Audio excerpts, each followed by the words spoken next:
Sisa dari seorang diri dan Raffi pun juga sudah mulai melayangkan tembakan-tembakannya guna untuk mencari momentum tersebut atas satu player yang sekarang masih sekarat banget dari Morph. Oke, dan dari Raffi sudah berada di rumah jamur, ingin melihat kepala dari seorang Ezreal. Ezreal gue yakin banget dengan seperempat darah kurang nggak bakal berani membuka kepala karena memang dari power punk juga bakalan ngelock begitu saja. Di lock dari dua player berbeda sekaligus dan mimpi buruk tentunya untuk Morph. Tapi ini bakalan menjadi kekurangan dari kedua tim karena mereka lama akan rotasi. Banyak semua tim yang sudah standby terlebih dahulu di sekitaran SMB. Yuhai, Ryzen mengambil titik pusat dari SMB juga, mestinya mereka menambah lagi lootingan. Begitupun dari DX, kalau gue melihat rotasi yang dilakukan DX ini mirip-mirip dengan RRQ Athena. Mereka dari Pochinki selalu mengambil sisi sungai untuk dijadikan rotasi dengan perahu ataupun berenang juga. Nggak ingin mengambil resiko lebih melewati jembatan kanan maupun kiri. Ya karena pastinya itu chance ada pembegalannya itu tinggi banget ya kalau misalnya dari jembatan, dan itu pula yang dilakukan oleh GD yang dimana tadi kita udah intip sedikit ya, mereka melakukan rotasi juga dengan bermodalkan jasa transportasi laut, atas laut, di atas laut, atas air ya, yang mengambang di lautan, yaitu perahu. Kapal. Ya udah sama aja sih, kenapa sih lo membelokkan apa yang gue katakan. Tetapi kembali lagi dari Morph dan Onyx masih bersikukuh, masih bersikeras untuk menahan arah rotasi mereka masing-masing. Ini arah rotasi gue, nggak ada yang mau ngalah, nggak ada yang mau disengage. Dan kembali juga dari arah Severny, fight yang menurut gue tidak menguntungkan untuk kedua tim tersebut. Dan Slayer terjatuh, dia ditembak oleh seorang Peachy. Smith masih menghiling-hiling darahnya terlebih dahulu dan juga menambah boostingan, apalagi bandage masih cukup banyak juga. Gue nggak tahu ini dari kedua tim akankah mereka benar-benar COVID karena circle kedua ini makin menyerap utility yang mereka punya. 600 meter loh jaraknya. Iya, 3,6 kilo. 3,6 Vehicle gue kilo. juga nggak melihat adanya yang dipakai, hanya EAP aja yang sudah punya satu atau dua vehicle. Begitu dari Pinky di tapping-tapping dengan mini 14 Cheo JR. Nggak tahu ini siapanya Junior JR, tapi Vici bakal nge-flanking dari sebelah kanan untuk membackstep ataupun melihat angle-angle yang terbuka dari sisi jendela sempit. Betul sekali, dan nampaknya kita akan masih menunggu nih hasil dari peperangan yang sudah terjadi. Sementara itu di sisi yang lainnya sepertinya terjadi kecelakaan dari tim Onyx. Yes. Yang dimana mereka harus tereliminasi. Oke, ya dari Onyx adanya kecelakaan dari seorang Raffi. Masih lanjut dari CSY dan Vici, bakal ngelok begitu saja, tapi pergerakan dari SG benar-benar komit, bakal maju seorang Nikro, mendobrak pertahanan dari seorang Vici yang udah gak ada utility apa-apa lagi, tapi Nikro yang tertumbangkan begitu saja. Slayer masih ada jumping shot, what a nice play. Ada Pinky juga yang bakal mengcover, cukup aman posisi dari SG, tetapi yang gak bagusnya masih ada satu player lagi dari EAP yang bakal diam-diam juga menyusul ke arah mereka. Mestinya mereka cukup komit, bisa melakukan rotasi selanjutnya dan utility mereka udah tipis masing-masing nih. Tipis banget. Apalagi mengingat ini zona mereka udah jauh banget ya, dengan digencet blue zone juga yang sudah sakit banget kayak gini. Ini gak bagus banget sih kelihatannya dari tim SG untuk saat ini, walaupun mereka memenangkan war tersebut atas Easy Espy nantinya, yang dimana Easy Espy juga masih menyisakan playernya di sekitar dari tim Skyless Gaming Reverse Blue untuk saat ini, yang dimana mereka masih mau mencari Claw JR berada di balik Broken Wall, bisa mendapatkan satu elimination, satu distill kali ini ke arah salah satu player dari SG. Sementara itu di sisi yang lainnya juga terdapat pertemuan antara The Senolf dan juga tim Bigetron Red Alien di SMB Island kita. Jauh banget, kontras banget keberadaannya dari utara dan juga selatan kali ini. Sementara itu kita akan fokus ke arah The Senolf dan juga Bigetron Red Alien karena ICSP juga sudah dieliminasi di tangan SG. Sementara itu Liquid kali ini bakalan mau kiri kanan nginterin satu rumah yang tadinya dibalikin keberadaannya atau visionnya ke arah lainnya, dan that's it, Liquid pun harus knockdown kali ini dan langsung saja hanya meninggalkan Ryzen seorang diri. Yes. Oh my god.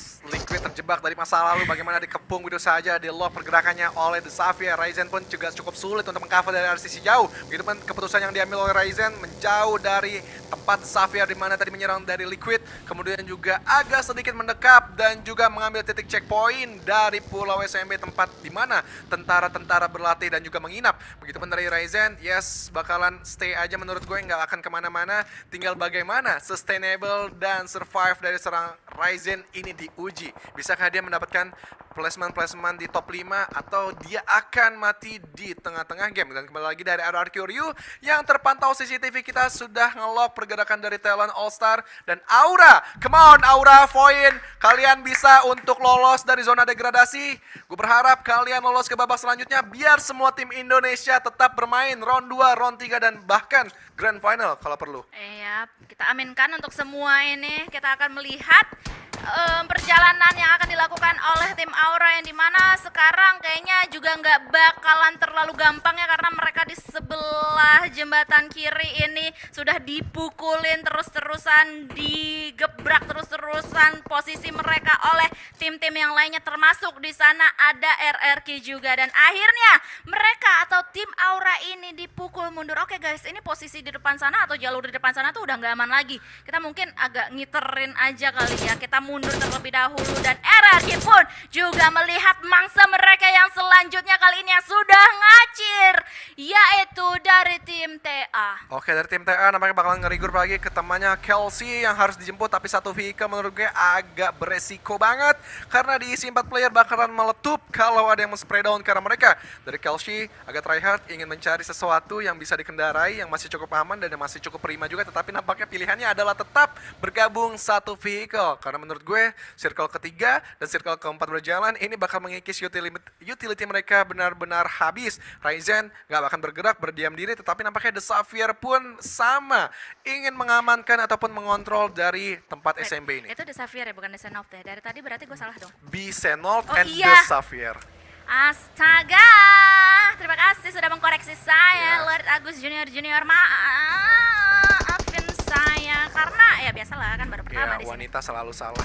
Oke, dan kembali lagi dari Voin yang kita harapkan bisa lolos, tapi ini saling baku hantam ternyata. Tapi dari Aura bakal spray down mendapatkan satu pemain dari Harvest sampai Harvest. Ada yang membackstep, ada Bisenok yang mengganggu. Kedua rumah tangga ini sedang baku hantam di area jembatan. No Mercy masih melakukan pergerakan juga, tapi Jawir bakal mengendarai dan menutup angle dari seorang No Mercy, tapi bakalan diterobos begitu aja, bos. No Mercy ngedobrak sang Megazord, menembak bakalan berbarengan dari Jawir, tapi aimbot dan selesai. Aimbot tadi membalas untuk Voin.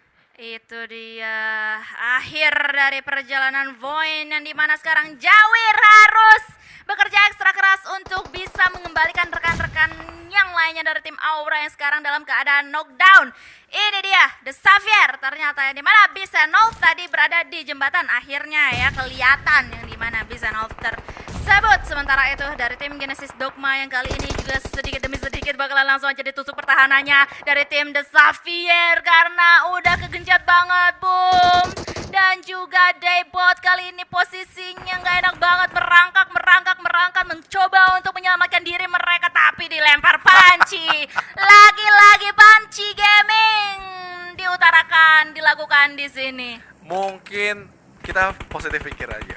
Mungkin ini untuk menghemat peluru utility yang mereka punya, bukan taunting gitu kan. Tapi harus diingat GD, ini balasan untuk next round. The Xavier harus dapat perlakuan yang sama menurut gue. Masalahnya itu juga kayak ya sebenarnya lumayan aman sih ya, walaupun sebenarnya masih ada 2 player dari tim GD di seberang sana, tapi posisinya tadi ya lumayan aman lah untuk lempar panci. Tapi kita bakalan move on ke peperangan yang selanjutnya karena sudah pecah banget 2 player yang tersisa dari tim Genesis Dogma. Gits juga sudah mulai touchdown di area selanjutnya supaya mereka bisa bertahan lebih lama lagi, tapi ada Bisenov di atas mereka. Oke, ada tas Bisenov yang sudah standby juga dengan 2 vehicle-nya, tetapi malah mundur. Ini gue nggak tahu strategi apa yang ingin mereka tempatkan, karena menurut gue ini spot yang cukup ideal, tetapi nampaknya belakang lebih luas lagi.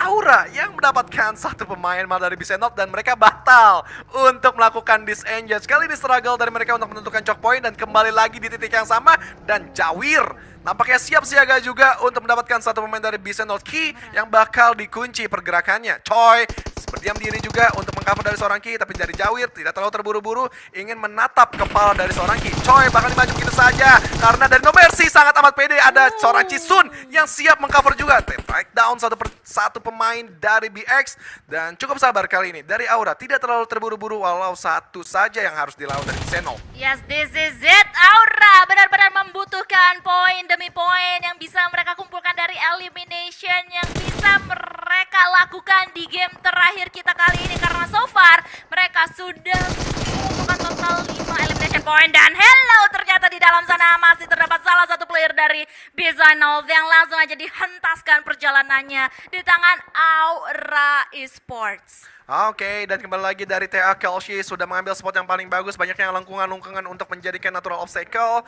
Dan dari Taka, Kelshi, mereka membagi angle shoot ke arah The Xavier. Frankie, Lamborghini sudah bersatu juga, dan Rebis pun ingin melihat dari arah sebelah kiri juga. Mort masih menyaksikan seorang Ezreal juga berdiam diri. Begitupun Voldemort sudah terpantau oleh CCTV kita, dan nampaknya Ryzen sulit untuk melanjutkan perjalanannya. Sudah tereliminasi di hashtag 9. Lamborghini berada di sisi atas, melihat ataupun mencari informasi lebih lagi di mana tim-tim yang touchdown dari arah SMB. Frankie menjaga Misery nampaknya yang sudah masuk ke kandang dari The Xavier. Ya, dan Misery pun bakalan sabar banget untuk saat ini supaya tidak blunder. Sementara itu, dua player dari Genesis Dogma sudah mulai dipantau keberadaannya dari seorang Frankie yang dimana ini Frankie benar-benar split fokus banget ya. Kanan, kiri, depan, belakang juga dijaga oleh Frankie dengan sangat baik. Sementara itu di sisi yang lainnya juga tadi terjadi atau sudah terlihat perjalanan yang dilakukan oleh tim Marv yang balik lagi, pindah lagi ke arah Bumi Sports yang dimana sudah melihat satu perjalanan dari tim Marv yaitu Ezreal dan juga Yell yang langsung saja dihentaskan dan tereliminasi di posisi ke-8. Yes, Fokker dan rekan-rekan lainnya sama-sama boom. Ini nampaknya bakalan menjadi permainan yang ofensif lagi seperti Sunhawk tadi. Ya. Dan masih melanjutkan perjalanannya, begitupun dari Kenan ingin mengikuti dari seorang Ikyar dan mereka masih cukup struggle menentukan spot selanjutnya. Ini menurut gue udah ideal banget. Mereka berada di sisi high ground, luas pandangannya ke Genesis Dogma yang masih berdiam diri di bawah-bawah bunker. Kemudian mereka juga harus set up smoke dan juga set up vehicle biar lebih aman di sisi atas, dan victim ternyata yang sedang tertekan oleh Genesis Dogma. Karena udah dipantau juga ya dari seberang sana dan nah ini dia nih kayaknya nih. Seri. Mana Ini nih kenapa tadi? nih dia nih? Mana nih tadi yang mau Kalau nyambit emang bakal pasti kenok sih. Iya ya, apalagi kalau deket ya. Iya, Kalau siap tiba-tiba lagi gitu. iya, tiba-tiba muncul mukanya, muncul kepalanya dari Itu tuing, gitu kalau kan. ada bro pasa sih bakal jadiin bloopers itu mah dia. Oke, kembali lagi dari TA yang sudah set up dan mid laneran tadi memberikan sedikit inisiasi tembakan juga ke arah The Xavier yang terlock. Satu pemainnya Rabis yang masih bingung untuk meregroup ke rekan-rekannya yang sudah berjalan melakukan rotasi. Frankie berjalan tapi hati-hati, mobilnya sudah berasap, bisa terexplode begitu saja. Voldemort masih standby juga berada di sisi atas, tapi Rocky yang tertangkap. Begitupun masih ada reflect balik dari seorang Genfos the Strongman. Dutch bisa dibalikan begitu saja. Rabis masih berjalan untuk mencoba regroup ke arah seorang Frankie, tapi ditembakkan. Rabis setitik darah lagi. Misery luar biasa mendapatkan dari seorang Rabis, tapi Rocky yang bagusnya harus di finish oleh Snatcher. Fokker pun mendapat seorang Aura Jawir. Ya, sementara itu Misery masih bermain di pikiran zona yang dimana Blue Zone juga sudah mulai berjalan, tapi dia mau melihat atau mencari informasi-informasi yang lebih baik lagi, dan ada bagi di sana yang bisa digunakan untuk dia masuk ke dalam zona dan juga mungkin nanti untuk fortingannya karena zonanya kali ini juga ya lumayan lah ya, lumayan terbuka. Oke, dari Genfos masih benar-benar coba nge-flank dari arah sebelah kanan, berharap ada satu player yang bisa didapatkan. Dari Genfos sudah set up smoke, Frankie nampaknya lebih aware juga, lebih proning-proning aja karena boom dari atas pun bisa nge-backstep. Taka yang sudah terpantau berjalan kanan kiri melihat asap sudah diset di mana-mana. Ini menandakan open field benar-benar bakalan terjadi dan semua skill dari player bakal terlihat dengan baik. Betul sekali ya, skill tembakan mereka seperti halnya yang sudah disiapkan oleh Kelshi juga. Mereka nampaknya juga sudah melihat dengan sangat jelas perjalanan yang dilakukan oleh Boom Esports dan juga Aura yang dimana Jawir